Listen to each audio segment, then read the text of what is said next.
สบายดีเด้อพี่น้องโอ้ยวันนี้ฝนตกค้างวันเมื่อคืนนี่ก็ตกเบิดคืนพี่น้องเลย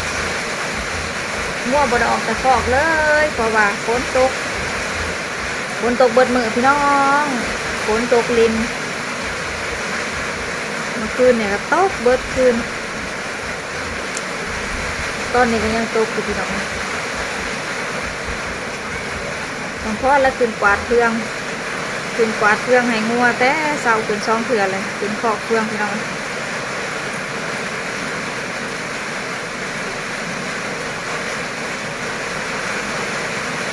บ่อน้ำท่วมน้ำยังบ่ได้โบกพี่น้องเพราะว่ามาตกอีกล่ะมันก็สิท่วมเขาเจ้าอีกแล้วโอ้เพราะว่าอยู่บ้านร้านน้องไม้น้ำท่วม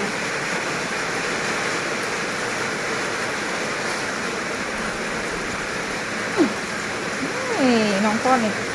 ดินเจาะเห็ดเปียก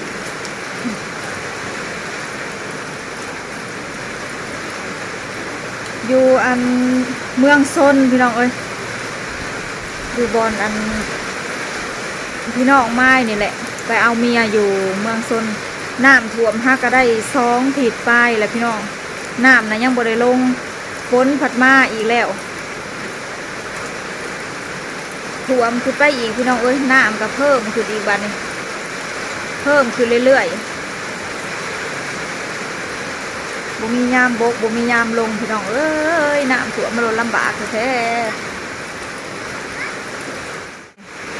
ฝนตกลินกวาดลงนะแม่เพื่องนะกวาดลงให้งวดนะกวาดลงให้มันพอแล้วก็ลงมา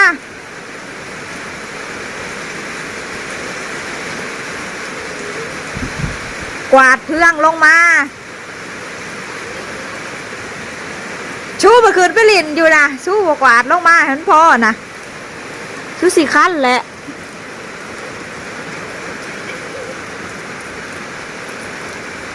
เฟืองเต็มห่านได้พี่น้องหากแต่ว่าบกลงสิเบิดเลยงัวกินเพราะว่ายามฝนในนั้นเพราะว่าเดินตัวนี้ฮะไม่ใหญ่ซื้ออีกพันนี่นะน้องไม้ซื้อนี่จะเป็นอันน้องไม้ปูเฮือนใส่ซื้อโคตรเข่งอันนี้บอลก็ไผ่เก่านี่กับพอใหญ่เล่าอันตัดออกดีก็ยังบ่ทันระเบิดนะเอามันยังบ่ทันระเบิดพี่น้องเฮาคอยซับคอยทางไปเล็กน้อยคันเฮาสีเอาไฟอันจูดให้มันเบิดข้าวเดียวมันก็อยู่กลางบ้านให้ได้พี่น้องมันก็เป็นลำไม้ไผ่แน่เฮาก็ย่านไฟลูกไฟยังเฮาก็เลยได้ซับได้พันออกเทื่อเลยเทื่อหน่อยพี่น้องเอ้ย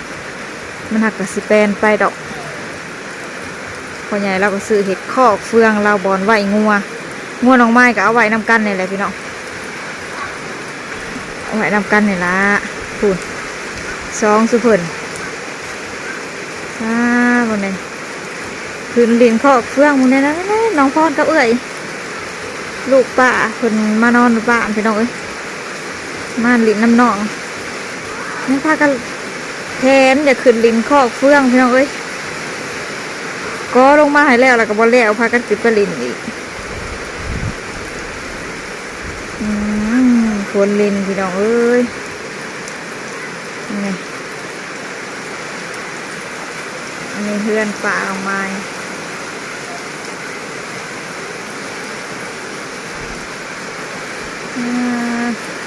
อันนี้ถ้าน้องไม้เขาบ่ได้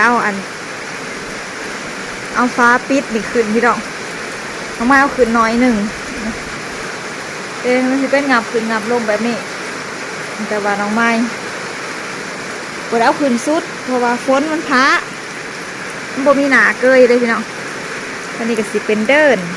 อันนั้นทางออกทางใหญ่พูนสีแง่พี่น้องตกกับบได้แห้งดอกพี่น้องเมื่อคืนนี่ตกแห้งตกเบิดคืนสอดแจงพี่น้องตกบได้แห้งดอกแต่ว่ามันมาตกลิ้นนี่ตลอดบาดนี่ไปหันไปหนีกันยากพี่น้องไปหันไปหนีกันยากแล้วฝนลิ้นเปื่อนน้องไม้สั่งหมอขนมขบมาพี่น้องยังบ่ได้ไปเอา ฝนผัดมาลิ้นใส่โอ้ยอย่าฝ่าหอดเด้อจะได้เขาสิว่าตัวเขาเลยนะพี่น้องจะได้ไม่ขาสิว่าตัวบ่เห็นไปเอาเพราะว่าฝนลิ้นพี่น้องเอ้ยไปบ่ได้หิบเกาะเพื่องค่ะคนน่ะตกแล้วก็ลมเลยพี่น้องมึงเลยต้นขามคอยบักลงทะเลกันหน่อยตะกี้ต้นบักไงก็ฮอนเฮาก็ฮอนลงพี่น้องลงให้มันอยู่ต่ำให้มันได้ห่มตะกี้นั่นโหกแต่น้องมาพาราซื้อพี่น้องเอ้ยเพราะว่าเขาเจ้าบ่ได้มาถากมาทางมีแต่ต้นเลมอนมีแต่กกไม้กกน้ำกกหมักเงาถากทางเอาซื้อนี่แหละเมียนเอาพี่น้องเอ้ย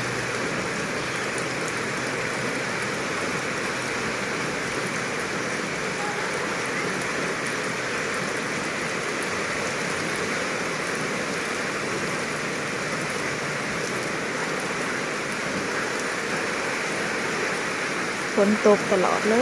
ย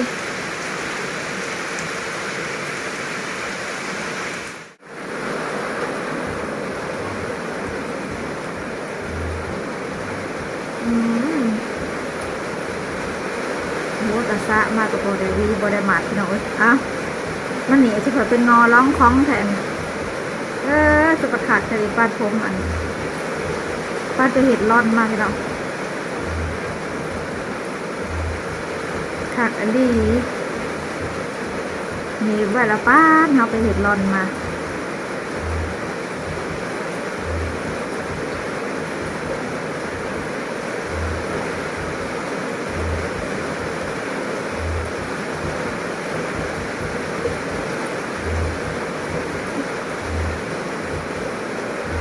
นี่คือใบที่เก่าพี่น้องคนดินเบิดเมื่อคือในโต๊ะแห้งโจนนอนบ่รับพี่น้องเอ้ยเมื่อคืนเนี่ยเสียงฝนเพราะว่ามุงสังกะสีดิเลื่อนกับมุงสังกะสีขึ้นในล้างหาน้องไม้เลยแบบที่แหละสังกะสีSNKนี่เลยพี่น้องสังกะสีหลองใหญ่อันนี้มันจะมาดังแล้วนั้นดังเถะดังหว่าเอาอยู่จ่าตกแห้งพี่น้องเอ้ยจะนอนบนลับโคตรฝนตกเราจะไปทางได้จะมาเขาจ้าคือเก่ามายิบเครื่องยิบคล้องพี่น้องผมมีเวียกเห็นงานทำที่หมูเนาะบ่ได้ทำได้เฮียนต่อพี่น้องบ่ได้เห็ดละเหตุการณ์พี่น้องเลยผมบ่ได้ส่งทำส่งเฮียนก็เลยบ่มีวิชาอาชีพเนาะบ่ได้เป็นเจ้าเป็นนายในหมู่แล้วว่าสิไปเฮียนแต่ว่าพ่อแม่ก็บ่ได้ให้ไปเฮียนแบบว่าน้องไม้ลูกคนยิงผู้ชายพี่น้องผมบ่ให้ไปก็เลยบ่ได้ไปเลยได้อยู่ก็เลยบ่ได้ทำได้เฮียนทำไปเฮียนกับผัดใช้เงินใช้คำร้ายเนาะพี่น้องพ่อแม่กระถาวเลยออกมาก็เลยบ่มีผู้ส่งผู้เหตุไปตัดสินใจบ่ได้ไปเฮียนพี่น้องแต่ข้าวน้องมาเฮียนไปเขาเฮียนอยู่ไกลพี่น้องไปเขาในบ้านเฮาวันนี้หอดตั้งแต่สั้นประถมสั้นมัธยมม.ปลายก็ได้ไปต่ออยู่บทอื่นพี่น้องไปต่ออยู่บ้านอื่นกะไกลไปเที่ยวไปเขากะไกล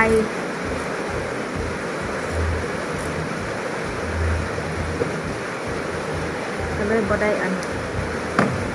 เลิกบ่ได้ไปทำไปเรียนเป็นเจ้าเป็นนายแล้วกี่ว่าสิไปกี่น้องไม้ว่าสิไปเรียนครูไปต่อวิชาชีพอยู่สวรรค์อยู่ในเมืองพี่น้องไปบ้านน้องไม้ไปกับใกล้เติบอยู่70 กว่ากิโล พ่อแม่ว่าบ่ไปก็ย่าจังซี่นะเงินคำก็บ่หลายว่าซั่นบ่มีเงินส่งหำส่งเรียนพี่น้องก็เลยได้ออกโรงหำโรงเรียน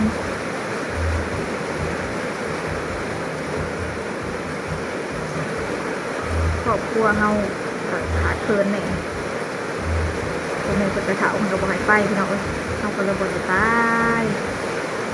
น้องไม้ก็เลยได้ใบประกาศออกมาได้ใบประกาศแล้วน้องไม้ก็บ่ได้ไปต่อพี่น้องน้องไม้ก็เลยไปเรียนเงียบผานี่แหละพี่น้องเรียนกับเบิดหลายสิได้ทั้งซื้อจักทั้งอันนี้กับเบิดหลายหมื่นพี่น้องแต่ก็ยังมั้ยถ้าบ่ได้ไปหำไปเรียนแล้วก็อยู่ไปนี่แหละเนาะพี่น้องอยู่ไปตามภาษาบ้านนอกนี่แล้ว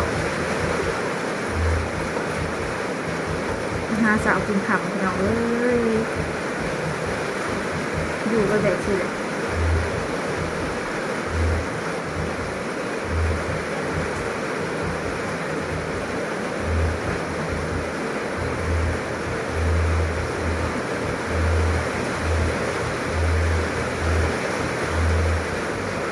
เรามาจะทำคอเสื้อ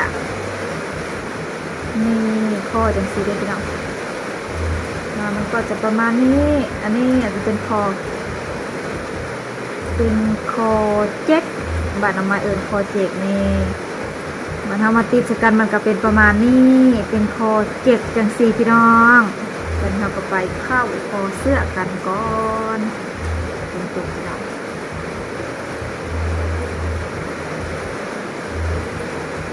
โอเค